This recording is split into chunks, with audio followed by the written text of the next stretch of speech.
हश्र के मैदान में जब मेरा रब सबका हिसाब ले रहा होगा, तब नबी की उम्मत यानी हमारा भी हिसाब होगा। मगर जब हमारे हिसाब की बारी आएगी तो हमारे नबी मोहम्मद सल्लल्लाहु अलैहि वसल्लम अल्लाह ताला से फरमाएंगे, ऐ मेरे अल्लाह, मेरी उम्मत का हिसाब मेरे हवाले कर दे।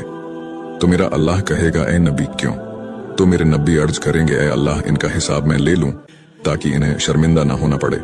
तो मेरा रब फरमाएगा, मेरे महबूब, अगर आप इनका हिसाब लेंगे तो आपके सामने ये ज्यादा शर्मिंदा होंगे, इसलिए मैं इन्हें आपके हवाले नहीं करूंगा, बल्कि मैं इनका हिसाब खुद लूंगा और पर्दे में लूंगा। इसके बाद एक पर्दा आ जाएगा और उस पर्दे के पीछे अल्लाह पूरी उम्मत का हिसाब लेगा, जिसके बाद पूरे मजमे को किसी की अच्छाई या बुराई का पता नहीं चलेगा। अल्लाह के सिवा कोई नहीं जान पाएगा कि हम कितने बड़े गुनहगार हैं और हमने जाने अनजाने में कितने गुनाह किए। सुबहान अल्लाह। ए मोमिनो, तुम चाहो तो समुंदर के कतरे गिन सकते हो, आसमान के तारे गिन सकते हो, बारिश की बूंदे गिन सकते हो, लेकिन हमारे नबी और हमारे रब के हम पर कितने एहसान हैं, ये सारी जिंदगी